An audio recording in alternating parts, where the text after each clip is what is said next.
Oke, assalamualaikum warahmatullahi wabarakatuh. Berjumpa lagi dengan saya. Gimana kabarnya teman-teman? Semoga teman-teman dalam kondisi yang semakin sehat, semakin membaik, dan terus membaik hingga menuju sembuh. Amin ya robbal alamin.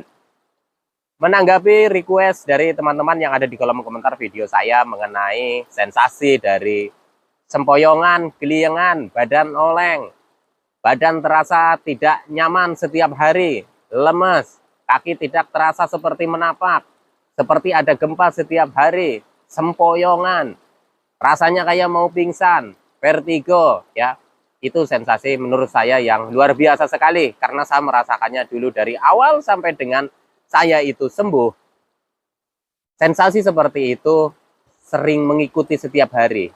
Bahkan hampir setiap saat saya merasakan, pada saat tidur pun saya merasakan. Oke, langsung saja. Saya akan kupas tuntas berdasarkan pengalaman pribadi saya, karena saya bukan dokter, bukan ahli medis, bukan ahli hipnoterapi, juga bukan ahli obat-obatan. Saya hanya orang yang pernah menderita gangguan ini dan alhamdulillah sudah sembuh. Kalau saya bisa sembuh, saya yakin teman-teman juga bisa sembuh. Amin ya rabbal alamin. Oke, langsung saja ya. Dari akunnya Desi Utari. Bismillah. Saya selalu hadir, Mas. Tidak pernah skip. Jujur, video-video Mas mengenai keliengan sangat membantu sekali bagi kami penderita keliengan vertigo. Banyak sekali teman-teman saya penderita GERD anxiety yang juga merasakan keliengan vertigo. Oleh karena itu, video-video Mas selalu saya share untuk menyebarkan informasi yang sangat bermanfaat. Semoga menjadi ladang pahala untuk Mas Irin ya. Amin. Mas, saya punya beberapa pertanyaan. Ya, ini akan saya jawab pertanyaan demi pertanyaan ya teman-teman ya. Pertanyaan pertama, satu, Mas Sirin terkena keliengan kurang lebih hampir 2 tahun. Apakah Mas Sirin sempat mengalami fase tidak bisa bangun di awal-awal keliengan vertigo? Iya, betul sekali.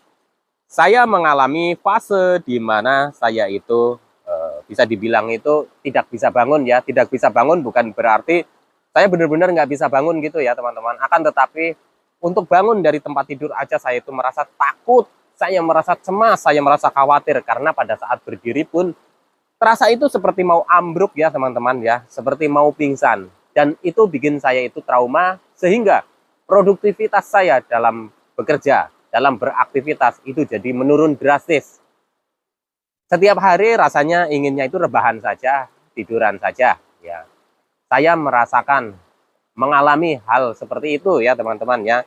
Jadi jikalau teman-teman merasakan hal yang sama seperti saya, terus teman-teman itu masih bingung sebenarnya ini kenapa, nggak usah takut teman-teman, karena sensasi seperti ini memang bikin kita itu cemas, bikin kita khawatir. Akan tetapi teman-teman itu harus semangat, karena ketika kita itu sering rebahan saja, sering tiduran saja, itu bukannya tambah kita itu lebih baik.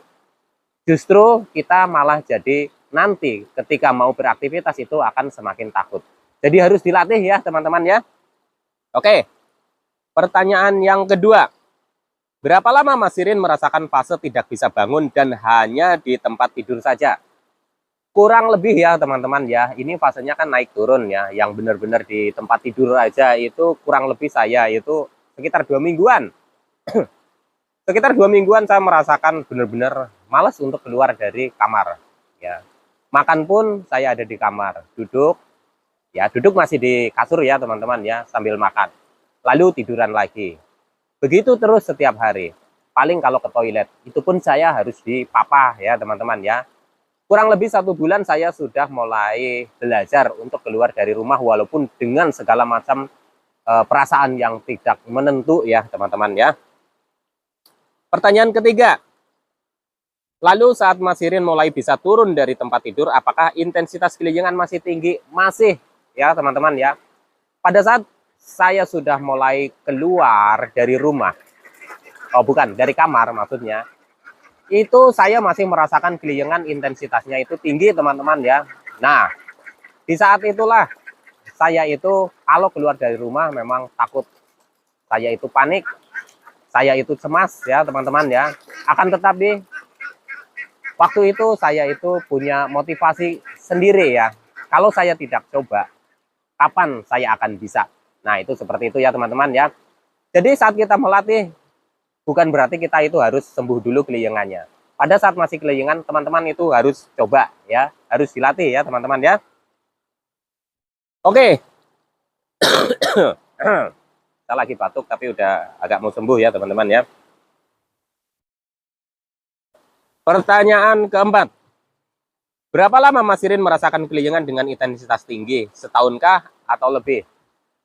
Keliengan dengan intensitasnya yang tinggi sekali itu kurang lebih ya 3 bulanan ya teman-teman. Setelah 3 bulan itu masih merasakan keliengan, tapi ya tidak terlalu tinggi. Tapi setiap hari itu saya merasakan badan itu tidak seimbang, apalagi kalau buat jalan itu rasanya nggak karu-karuan ya. Badannya itu seperti goyang, seperti ada gempa. Kita seperti merasakan ada gempa setiap hari ya teman-teman ya. Itu yang saya rasakan itu seperti itu. Oke, lanjut lagi nih. Pertanyaan kelima. Di saat Mas Irin merasakan keliengan dengan intensitas tinggi, apakah Mas Irin aktivitasnya terbatas hanya di dalam rumah saja? Iya. Sewaktu saya itu intensitas keliengannya masih tinggi, saya aktivitasnya di dalam rumah saja ya teman-teman ya. Ini saya bicara setelah keluar dari kamar. Saya masih di dalam rumah saja. Entah itu saya duduk di sofa, ke dapur, ke kamar mandi ya. Sudah saya share juga di video-video saya sebelumnya ya teman-teman ya. Bahkan ketika saat saya mau mandi pun ya teman-teman, saya itu mengalami fase di mana saya itu benar-benar mau mandi itu takut ya. Itu saya aktivitasnya hanya di dalam rumah saja. Jadi teman-teman bisa berlatih ya, bertahap seperti saya mungkin ya teman-teman ya. Sedikit demi sedikit. Yang penting teman-teman konsisten. Oke, lanjut lagi pertanyaannya. Berapa lama Mas Irin aktivitas terbatas hanya di dalam rumah saja? Aktivitas terbatas di dalam rumah saja itu sekitar ya mungkin ya ini nggak pasti ya teman-teman ya, tapi saya kira-kira saja ya kira-kira itu sekitar 2 mingguan lah ya teman-teman ya, baru saya itu mencoba keluar dari rumah ya, walaupun itu hanya di teras-teras saja ya teman-teman ya. Pertanyaan selanjutnya, lalu ketika Mas Irin sudah mulai aktivitas keluar rumah meski masih keliengan, apakah Mas Irin merasakan saat berada di luar rumah merasakan keliengan saat berada di luar rumah? Takut pingsankah? Cemaskah? Iya, betul ya teman-teman ya. Saat keluar dari rumah, saat aktivitas di luar rumah, saya merasakan keliengan. Tetap merasakan keliengan ya teman-teman ya. Terasa mau pingsan, terasa pandangan tidak nyata, terus pikiran itu aneh-aneh, ya cemas, takut. Ya pokoknya banyak sekali lah ya teman-teman ya, banyak sekali perasaannya itu nggak karu-karuan, pokoknya nggak enak sekali ya teman-teman. Saya itu merasakan seperti itu, tapi saya terus latih secara bertahap. Jadi teman-teman nih yang mungkin teman-teman itu takut ketika mau aktivitas keluar dari rumah ya, tapi teman-teman itu masih merasakan keliengan, nggak apa-apa, karena saya pun dulu saat mencoba aktivitas di luar rumah pun saya itu masih dalam kondisi merasakan keliengan ya teman-teman ya. Kalau berdiri itu ya teman-teman itu nggak napak ya teman-teman, nggak napak, seperti nggak napak perasaannya, maksud saya itu seperti itu ya teman-teman ya. Terasa itu seperti kayak mau jatuh gitu ya, kayak mau miring ke kanan, kayak mau miring ke kiri. Terus kalau jalan itu kayak di sebelah kiri kanannya itu seperti goyang, kanan kiri kanan kiri kanan kiri. Nah itu seperti itu ya teman-teman ya. Itu ya memang luar biasa sekali ya teman-teman ya. Oke, lanjut lagi. Pertanyaan ketujuh, apakah keliengan Mas Irin selalu muncul setiap hari dan setiap saat dari bangun tidur hingga mau tidur? Betul sekali, setiap hari. Pada saat saya itu baru bangun tidur ya, aktivitas gitu, itu masih merasakan keliengan. Sampai mau tidur pun saya masih merasakan keliengan teman-teman ya. Jadi teman-teman itu perlu ketahui ya, bahwa saya mengalami sensasi keliengan itu bukan pada saat-saat tertentu saja, setiap hari, setiap saat, bahkan pada saat mau tidur pun itu saya masih merasakan ya teman-teman ya.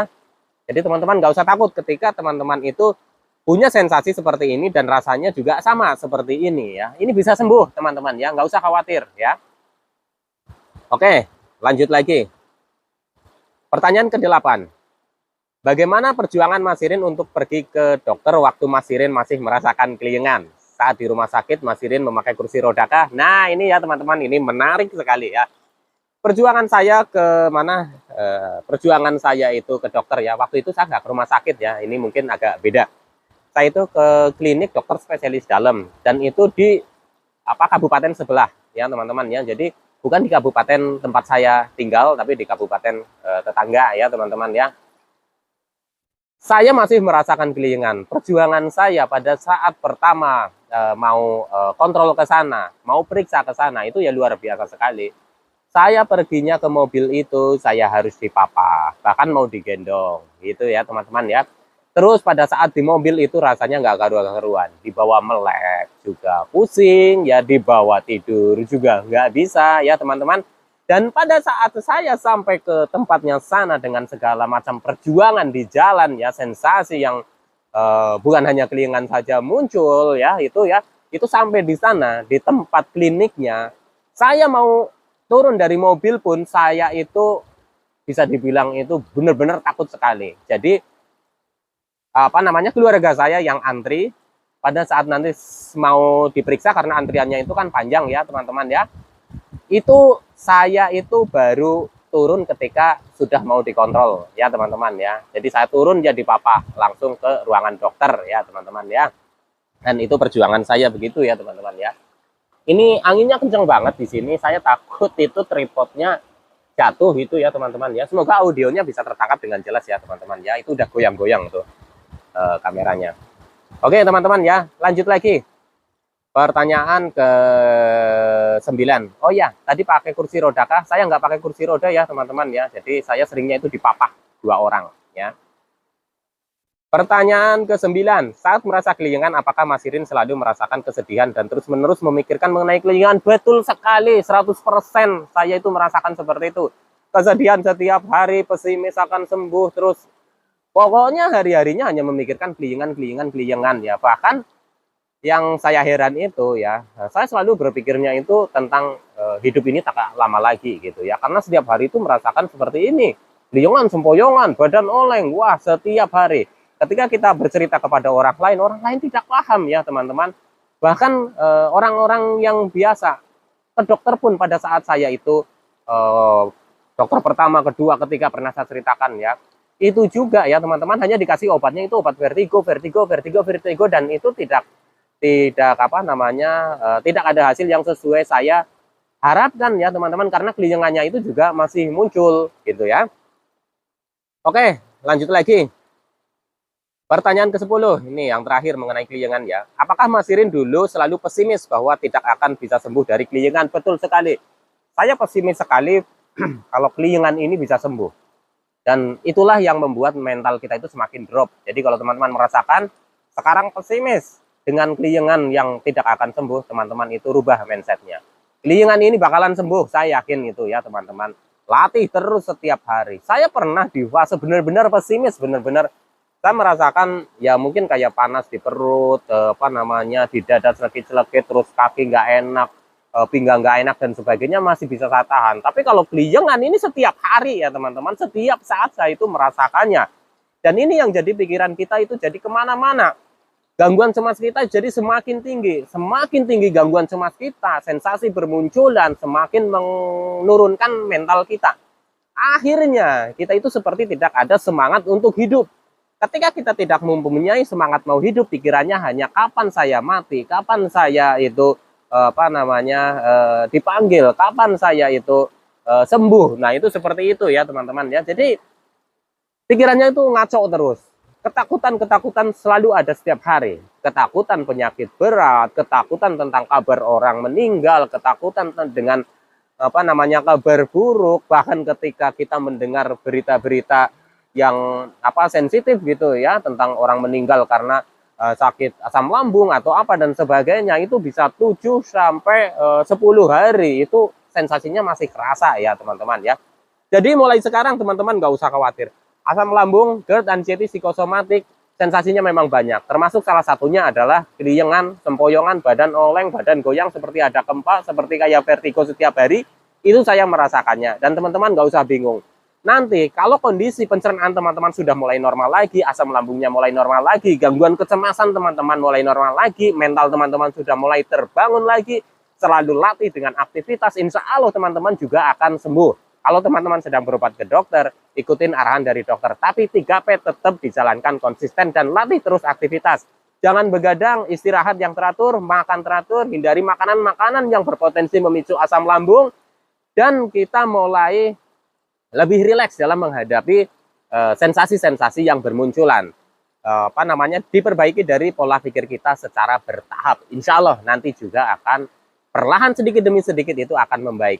Keliengan, sempoyongan, badan oleng, badan goyang, rasa mau pingsan, mata buram, telinga berdenging, rasanya nano-nano seperti itu. Pemulihannya itu bertahap dan tanpa kita sadarin. Nanti hilangnya itu tanpa kita sadarin ya teman-teman ya. Selalu saya bilang, kenapa tanpa kita sadari sensasi ini hilangnya? Karena saya merasakannya itu seperti itu. Enggak, dalam kita itu menerapkan 3P, ujuk-ujuk nanti bangun tidur, oh langsung hilang, itu tidak. Itu benar-benar secara bertahap. Jadi teman-teman nggak usah takut. Asam lambung, GERD, anxiety, psikosomatik, dengan sensasi sempoyongan, keliengan, badan oleng seperti ada gempa ini, nanti juga akan sembuh. Oke teman-teman, tetap semangat ya. Insya Allah nanti teman-teman juga akan sembuh. Kalau saya bisa sembuh, saya yakin teman-teman juga bisa sembuh. Oke ya teman-teman ya. Jadi untuk penutup ya, semoga teman-teman itu selalu semangat untuk berjuang. Karena banyak sekali yang sudah sembuh dari gangguan asam lambung, GERD, anxiety, psikosomatik, terutama di keliengan ini ya. Memang waktunya tidak sebentar ya teman-teman.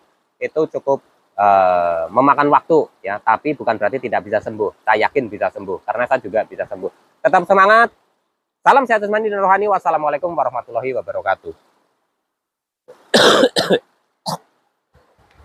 Ya teman-teman ya, kemarin itu saya ada 5 harian itu batuk ya, mungkin bawaan dari Jakarta, tapi saya tetap merokok gitu ya, tetap nyebat gitu ya teman-teman ya. Jadi ya mungkin nanti itu teman-teman itu usahakan jangan merokok dulu ya, jangan merokok dulu di proses penyembuhan. Teman-teman jangan merokok dulu bagi teman-teman yang perokok berat gitu ya. Mungkin kan teman-teman itu nggak bisa berhenti merokok gitu ya, tapi usahakan di proses penyembuhan itu teman-teman itu jangan merokok dulu. Saya dulu juga nggak merokok.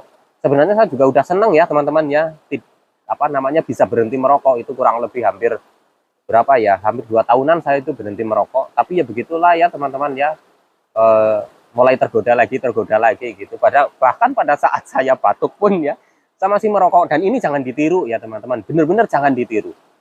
Ketika teman-teman itu sudah bisa berhenti merokok, berhenti saja. Kalau saya ini nggak tahu kenapa ini tergoda lagi, terus saya itu jadi merokok lagi ya teman-teman ya.